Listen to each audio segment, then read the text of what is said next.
Phillies making some news this week. Seth Everett will join me to talk about it. You can hear Seth Everett on NBC Sports Radio, the 24/7 live sports talk network.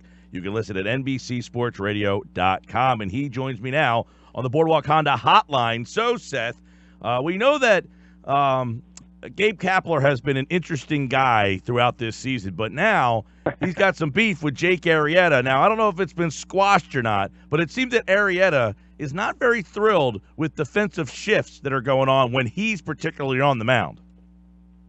Yeah, it's paralysis by analysis. It's an interesting thing. By the way, I thought the video tribute to Arrieta was really, really nice at Wrigley Field yesterday. I don't know if you saw that. Yep.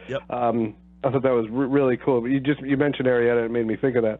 The idea that Jake Arrieta is a veteran. He's 32 years old, and this is kind of a new wave of baseball. We've talked about all the changes that baseball has had, and part of it is the micromanaging of defense, and that's Gabe Kapler's thing. But Gabe Kapler is a people person, so I would happen to think that he would understand that what makes Jake Arrieta comfortable, and say, hey, we'll try it your way. And if it doesn't work, we'll try it my way. That kind of thing. And to me, that's why Gabe Kapler was hired, because of his personality. This is something that, this is not Gabe Kapler's concoction. Like, he's not a scientist sitting in a lab late at night coming up with this. Like, this is something that's been talked about throughout many organizations, and it's something that you're seeing more and more. It's one of my biggest issues with the sport, but it's kind of like the new wave of baseball meeting the old guard, and Arrieta's kind of the fall guy in this. Yeah, now, I mean, you mentioned let me ask you this. Do you believe that these defensive shifts are working and that they do have the merit that a lot of these teams – I mean, somebody brought up a good point to me the other day that, hey, everybody calls Joe Madden, this defensive shifts, and he does all these things. Well, he played against David Ortiz 18 times, so his shift numbers seemingly went up. Now that he's a manager in a different spot, he's not up against Ortiz, those numbers are down. So it kind of suggests that he doesn't even think that they're all that necessary unless there's a particular batter that he's facing 18 times. Yeah, I mean, I've been against the shift. I've campaigned for the shift to be outlawed. And I heard an interesting thing from a mutual friend of ours, Jason Stark, about how the shift could be blamed for all the strikeouts. It's an interesting theory, and that is, when they implemented the shift, right? The team started using the shift.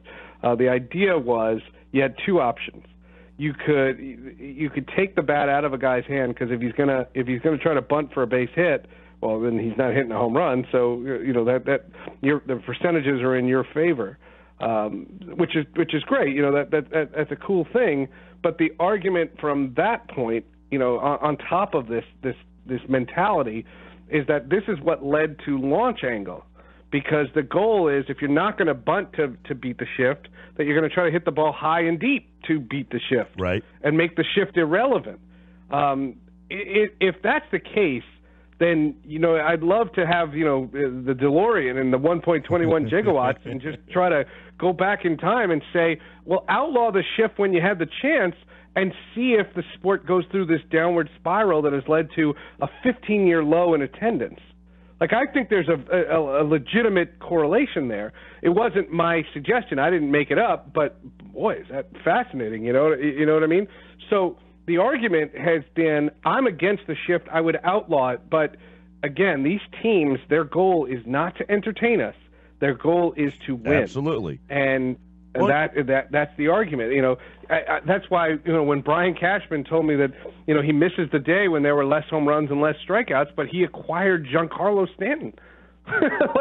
And he says, well, my job is to win. My job's not to sit there and wax poetic about a sport gone by. Right. And look, basketball allows you to use zone defenses if you want. Not a lot of teams implement it. Football, you have all different sorts of defenses to try to confuse the quarterback in the offense. I don't think that baseball should be any different. I just don't know that they're as necessary, much like basketball.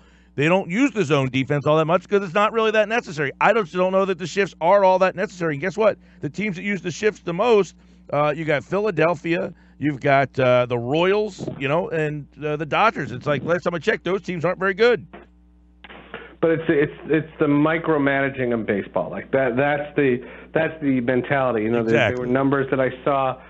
stolen bases are down, but yet they constantly throw over to first base. What are you preventing? Like I would say you have a better. If you want to play the odds, don't hold the runner on. See what happens. Yeah. Try it.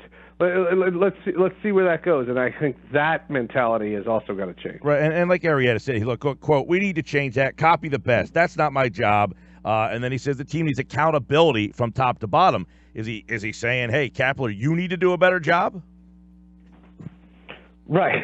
Right. Like what's the argument there? I mean, the whole debate. Again, this is kind of like when the Yankees were yelling at ESPN. Like, do you think they really were sitting in a room and going, you know what, I've had enough, I'm boycotting ESPN? How many athletes in this world would love to be able to say, I'm boycotting ESPN? Well, and that was what? So they didn't have to play a doubleheader after a Sunday night game and then a day night double? No, they had to play a doubleheader after a Sunday night game, and they were right. And they were right. But Aaron Boone, who was on Sunday Night Baseball for, 6 years? You're saying he can't call the executive producer of that broadcast? Right. And he can't call the executive producer of that broadcast and say, you know what, let's just take, can you hook a brother up? Can you help us out?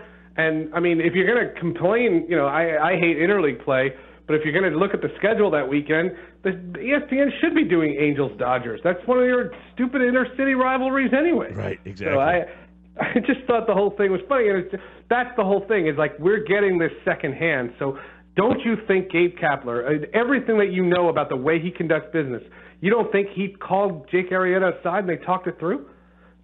Right, and the end result seemingly is that Kapler's okay with that, and so is Kingery, by the way, who kind of got called out in the whole situation as well. It was kind of like innocently, like I think he was just breaking down the inning, like blah blah blah. Kingery should have done this, blah blah blah, and this happens. I don't think he was blasting Kingery.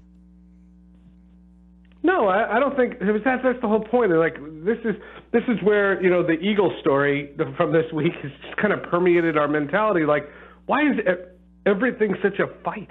Why can't we just talk? Like, why can't we have disagreements about something? I was in Montreal this week, and I was talking to a guy who used to do PR for the Expos, guy I used to work with, and we were talking about some of the things that he was seeing, because he's like, it's a when, not an if, when the Expos come back. And I said to myself, wow. Are you watching the game? Are you watching this? Have you seen 15-year low in attendance and all these things? Like, have you witnessed all of that stuff? Because those are the types of sports that don't expand. Hockey should expand. Every time they expand, something wonderful happens. What's baseball getting from expansion? And to tell you the truth, if you're going to rectify the Tampa or Oakland situation, Montreal, they haven't even launched a relocation committee to investigate that. So I just thought he was putting the cart before the horse. He's Seth Everett. Good conversation on those shifts. It's kind of been third on the depth chart here behind the Eagles and the Colangelo mess, but it's still getting and the burner accounts. That's right. I have a burner account at Defensive Shifts. Well, we talked defensive shifts with Seth Everett from NBC Sports Radio, the 24/7 Sports Talk Network. Listen at NBCSportsRadio.com and download their NBC Sports Radio mobile app today. He appeared via the Boardwalk Honda hotline. Thanks, Seth. You got it, man. I'll talk to you soon.